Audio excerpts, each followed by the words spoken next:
La Casa de la Cultura vestida de gala. És l'acte d'exaltació de la Junta Local Fallera, una vesprada en la qual es presenten oficialment les falleres majors de la Pobla. Per començar l'acte pujaven a l'escenari els membres de Junta Local, la presidenta nata Mari Carmen Contelles, la presidenta executiva Rosana Marín i el copresident Ruperto García. Tots tres pujaven en l'estendard.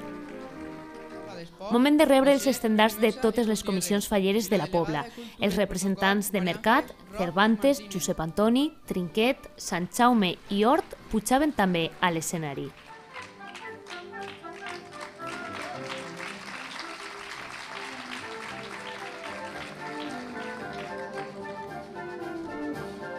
Era l'hora de pujar la cor d'honor infantil, les 6 falleretes que acompanyaran a la màxima representant infantil de la Pobla i que representen a les diferents comissions. I darrere d'elles, la fallera major infantil de la Pobla, Cèlia Cervera. Torna a les hores de la cor d'honor de la fallera major, les que acompanyaran Amparo en el seu any. A l'escenari, per rebre-les, la presidenta de Junta Local i el copresident. I tancant l'entrada de la cor d'honor, la fallera major de la Pobla, Amparo Buenaventura, acompanyada de l'alcaldessa i presidenta nata de Junta Local.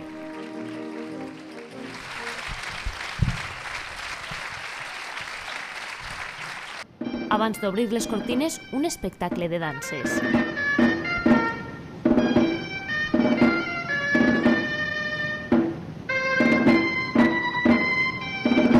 Senyoreta Cèlia Cervera i Romero. I amb l'obertura de cortines es podia veure a Cèlia i Amparo en els seus trons de falleres majors. 2011-2012, senyora María Amparo Buenaventura i Martínez. Les falleres majors reberen les bandes que les distingiran en el seu càrrec. La primera, la infantil, Cèlia, a qui l'alcaldessa Mari Carmen Contelles li posava la banda de fallera major infantil. Cèlia acabava de complir el seu somni.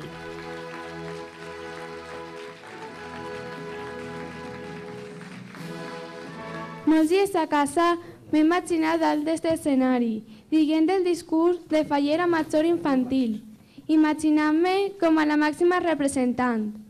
Però ara no és moment de somiar, ara és moment de viure-ho, de disfrutar-ho i de sentir-ho. I torn de la cor d'honor infantil, una a una eixien al centre de l'escenari per rebre la banda de cor d'honor per part de la fallera major infantil i la joia imposada per l'alcaldessa de la Pobla.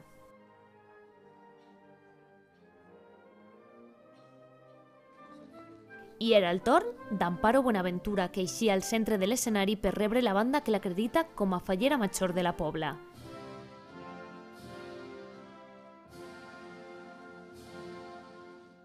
I ja com a fallera major, Amparo li dedicava al món faller les seues primeres paraules.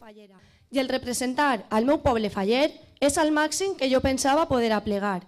I així en teniu, plena d'emoció i nervis i molt orgullosa de lluir aquesta banda que m'acredita com a fallera major de tota la població. Torn per a les 6 falleres de la cor d'honor que rebien la banda de mans d'Amparo i la joia per part de l'alcaldessa. Moment dels reconeixements per als membres de la Junta Local a la imposició de la insígnia. I torn dels mantenidors per dedicar les paraules d'exaltació cap a les falleres majors i les seues cors d'honor. Ells són xiquets que representen les diferents comissions de la Pobla. Que visca la Pobla i les nostres comissions! Les falleres majors, en el dia de la seva presentació, també rebien la visita de la fallera major de València, Sandra Muñoz, que rebia una insígnia per part d'Amparo Buenaventura.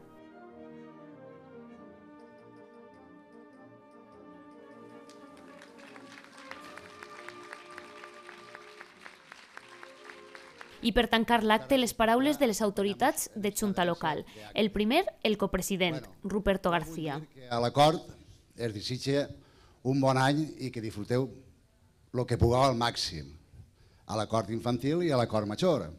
Amparo, tu ja sé que vas a disfrutar tot el que pugues i més. Cèlia, igualment. Estem disfrutant ja. Torn de la presidenta executiva de Junta, Rosana Marín. Jo vos promet, en nom de Junta Local Fallera, que anem a fer que este any siga inoblidable tant com per a Cèlia com per a Amparo i que mai en la vida ho van oblidar i com bé elles han dit, El seu somni, que era un somni, ara ja se va fer realitat i tots els delegats anem a fer que sigui així. I tancant els parlaments, l'alcaldessa de la Pobla, Mari Carmen Contelles. Per als veïns i veïnes de la Pobla, per a mi com a alcaldessa, és un orgull que aquestes dues dones representen el nostre municipi.